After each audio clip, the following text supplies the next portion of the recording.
Welcome to the podcast, Let the Prophet Speak. Today we continue our study of the second book of Chronicles, that is Divrei Hayamim Bet. We are up to Perek Ches, that is chapter 8, and we have just heard in chapter 7 God's response to Shlomo HaMelech, to King Solomon's prayer. So we begin to discuss King Solomon's career. Now, I know that in the past I've avoided delving too deeply in the differences between the account of these events as they appear in the Book of Chronicles and the account of the same events as they appear in the Book of Kings. Today, though, I'm going to deviate a little bit from my previous pathway and make some comparisons, which I think this time will bring out some very important points. So it begins, Vayihi miketz esrim shana. It was at the end of the 20 years, Asher bana Shlomo, that Shlomo had built at Beit Adonai v'et Beito, right? The house of God and his house, his palace, which if you remember from back in the Book of Kings, his house, the building of the temple took 7 years. The building of his house took 13 years, for a total of 20 years of building. All the building is done. Now it's time to focus on the governance of the country. And in this chapter, we're going to focus mostly on his building of the country's territory, securing the territory from enemies, and building wealth. And remember, it's important to understand when the Book of Chronicles was being written and what the purpose of the chronicler, the one writing this book, is. And that is to give encouragement to the Jewish people as they were building the Second Temple at a time when encouragement was in short supply, and to discuss the grandeur of King Solomon as the greatest of the kings, and the size and power and might of his kingdom was something that would give the people encouragement, something to maybe hope for, aspire to. So the focus is only going to be on the positives, as opposed to the Book of Kings, where it went very deep into the negatives as well, and into Shlomo HaMelech, King Solomon's flaws, his failures, and so on. Here, we're just talking about how great things were in his day, talking about the good old days as if they were all good, which we know from the Book of Kings is far from the case. So bear that in mind as we approach the rest. So V'he'arim asher nosan Huram l'Shlomo, the cities which Huram, now Huram, if you recall, is the name of the king of Tyre, or the king of Lebanon, to the north of Shlomo's kingdom in Israel. So Bana Shlomo Osam, Shlomo built them up, Vayoshev Shames b'nei Yisrael, and he settled them with people from Israel. Now this is very confusing, and this is where I'm going to get into the differences between here and the Book of Kings. So let's go back to the Book of Kings. This is Malachim Aleph, Kings 1, chapter 9, Perek Tes, and we over there it discusses these cities. Presumably, it's the same cities. It says after, again, it starts off with pretty much the same verse at the end of the 20 years of building. It then says Hiram Melech Tzor. Hiram, here it calls him Hiram. It's the same guy though. The king of Tzor, the king of Tyre. Nisa es Shlomo. He had given to Shlomo. He had supplied Shlomo. Batzei Arozim, with cedar wood, Batzei Roshim, and cypress wood, Uvazohav, L'chol Chavtzo, and as much gold as he needed. So Az Yitain HaMelech Shlomo, the king Shlomo, gave L'chiram Esrim Ir Be'eretz HaGolil, 20 cities in the northern portion of the kingdom. So here we have the exact opposite happening. So it seems to be telling us the same story with the opposite going on. Shlomo giving Hiram 20 cities. And then it says, Vayetze Hiram left his capital Mitzar, Lirot Etorim, to check out these towns which Shlomo had given him in repayment for all these supplies. Asher l'nasan lo Shlomo, v'lo yashu ve'inam, and he didn't like them. He said, "What kind of cities are these? Vayomer mehaerim, what are these cities asher nasat liachi, that you, my brother, have given me?" In other words, he retains his friendship with Shlomo, but he was kind of upset with what he got back in repayment. The quality of these towns. So Vayikra Lahem Eretz Kavul, he called them Eretz Kavul, which translates roughly to tied up land, or land that's just not going to give what it needs to. So this contradiction seems like two different versions of the same story. But number one of them has Shlomo paying off Hiram by giving him towns, which makes Shlomo appear somewhat weak because he has to give him territory, giving away territory, right? And not only that, when he gives it to him, he gives him not such high quality stuff. But over here, we have the opposite story. We have Huram, we have Shlomo building up cities which he was given by Huram. So if we think about the purpose of Divrei Hayamim as being written to show Shlomo's grandeur, it come out and makes sense that here we have a much more positive version of the story. There's other ways to understand the difference, which I'm not going to go into, but it shouldn't come to us as any surprise that over here it's kind of written in a way to make Shlomo look really good, whereas over there it makes him come out looking pretty bad. So it's just I wanted to point that out because it's important for us to remember the purpose of the person writing this book and why it's written this way. So Vayelach Shlomo Chamat Tzova. So that's the end of that story. And Shlomo went to Chamat Tzova. Now Tzova is if you recall the region of Aram Tzova. So Tzova is in somewhere in northern Syria or southern Turkey today. So it's far from the center, Jerusalem. So it's bringing Shlomo very far north. And he overpowered it. He became he exhibited his kingship. They extended his kingdom that far. So again, it's trying to show how far and how large his kingdom was. Vayiven et Tadmor Bamidbar, he built up the city of Tadmor. Tadmor is also, I think, somewhere in southern Turkey, northern Syria. And again, this it's a faraway place, showing how powerful the kingdom is. Tadmor being a major thoroughfare of the time. Many of the ancient equivalent of highways went past that area. So this is emphasizing his control over trade routes. And all of the so he built up that, and he also built up all of the Miskain is a city built up as a fortress that he built in the region of Hamat, which we just mentioned, Hamat, which is a region of Tzova. There's a lot of places called Hamat that pops up all throughout Tanakh, but this is a specific Hamat Tzova. This is which exists in the region of Tzova, so it's a different town Hamat that's usually referred to. By even at Beit Choron HaElyon, at Beit Choron HaTachton, he built the cities of Beit Choron, the upper one and the lower one. Beit Choron are towns that exist still today, also guarding routes that one would take through Emek Ayalon, through the Ayalon Valley on an approach from the plains along the coast towards Jerusalem. So this would be very important to secure the routes to the capital. Arei Matzar, he built them up, cities that were fortified, Chomot, they were fortified with walls, Dlasayim, and large doors, Buriach, and bolts that held the doors shut. So he built them up really strong. Viet Baalot, and he built up Baalot.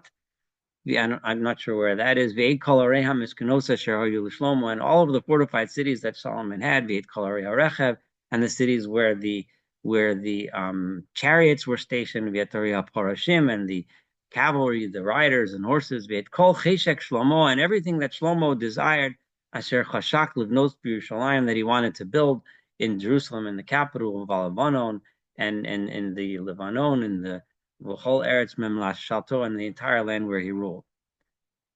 And how did he build all of this? Kol ha'am hanosar min ha'chiti v'ha'mori v'ha'prizi v'ha'chivi v'ha'evuzi. All of the people that remained from those nations which had been conquered by the people of Israel, the Hittites, the Amorites, and so on, as we just listed. So Asher lo mi-Yisrael hema, that they were not from the people of Israel, but they were still residing there. So min b'neihem, from their descendants, Asher nosu acharayim ba'aretz, that remained after them, Asher lo kilum, that were not killed during the wars between the people of Israel and those nations, by Ya'aleim Shlomo Lamas. ad hayom hazeh. And Shlomo made them do the labor of building up these cities. So as we know, the labor became heavy, and eventually Shlomo's son Rechavam, which we're going to see later, started cracking down on the people of Israel too, which led to a rebellion and civil war and all kinds of fun stuff, which we're going to get to later. So this kind of was the beginning of a path in a bad direction, but at this point, it hadn't yet all fallen apart. Min bnei Yisrael, and from the people of Israel, asher lo nasan Shlomo la'avodim, that he did not make them avodim, he did not make them servants to do the building, limlachto, in order to do the work, because they were the warriors, the soldiers of V'sarei Shalishav, V'sarei Rechbo Farshav, and they were in charge of his chariots and his riders and so on and so forth. Ve'ele sarei hanitzavim asher lemelech Shlomo, and the people that were in charge of all of these soldiers and armies and troops, etc., there was 250 leaders who were led over the people. Et bat paro, and if you recall from the book of Kings, Shlomo had built an alliance with Egypt, a very important alliance. And in those days, the way alliances were sealed was through marriage. He had married the daughter of the Pharaoh of Egypt. She therefore moved to the city of David, right? The city of David was where the Aron Kodesh, the Ark of the Covenant, had been stored before the building of the temple. So Shlomo said he brought her out of the city of David, and he brought her labayit to a house asher banala that he built for her. Ki amar lo teshev isha li beveit David melech Yisrael, that I don't want any one of my wives living in the house of David, the king of Israel, ki kodesh hema, because those homes are holy. Asher ba aleim aron Adonai, because that was the home where the Ark of the Covenant had resided before. So he didn't want them to be just houses for people to live in, so he built houses. When one visits the site of what's called the excavations today at the city of David in Jerusalem, at the southern, when you're at the southern wall of the Temple Mount, there are many buildings excavated in that area from the time of King Solomon. It would not be a stretch to imagine that one of those houses would have been one of the houses that Shlomo had built here. Obviously, we don't know exactly which one was which, but it's interesting to speculate. Well, I'm up to verse 12. So then, at this time, Shlomo brought sacrifices to God on his Mizbach Adonai, on the altar of God. It would seem that this is just saying, now that the Beit HaMikdash, the temple, is built, Shlomo then proceeded to use the temple, to do it for what it was purpose for prayer and sacrifices and so on. Uvidvar yom b'yom, on every single day, lahalot k'mitzvat Moshe, he did exactly as Moses had commanded, l'shabbatot, and every Shabbat, l'chadashim, and every Rosh Chodesh, the first of the month, l'moadot, and all of the holidays, shalosh pa'amim b'shana, 3 times a year, when the people would come to celebrate B'chag HaMatzot, on Passover, B'chag HaShavuot, and on the holiday of Shavuot, B'chag HaSukkot, and on the holiday of Sukkot. Vaya'amed kimishpat David aviv, and he established, just like David had set aside, et machlakot HaKohanim, the groups of the priests, al avodatam, and he hired them and placed them and instructed them to do their work, their job in the temple of Alavim, and the Levites on Mishmerotam, also according to their groups, lahalel, to give praise, u'l'sharet, and to do the service, neged HaKohanim, together with and helping out the Kohanim, the priests, l'dvar b'yomo, each and every day, v'hashoarim, and the gatekeepers, v'machlikosam, according to their groups. If you remember, we discussed this in the first book of Chronicles near the end. We listed how David divided all these groups up. So Shlomo set it all in motion. For each gate, because this was the command of David, the man of God, to do it in this manner. And the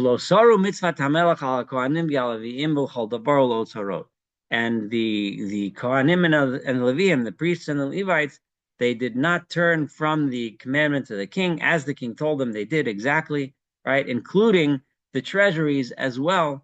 And as we know from the book of Kings, and as we will see to some degree later in the book of Chronicles, the treasuries are often a source of problems.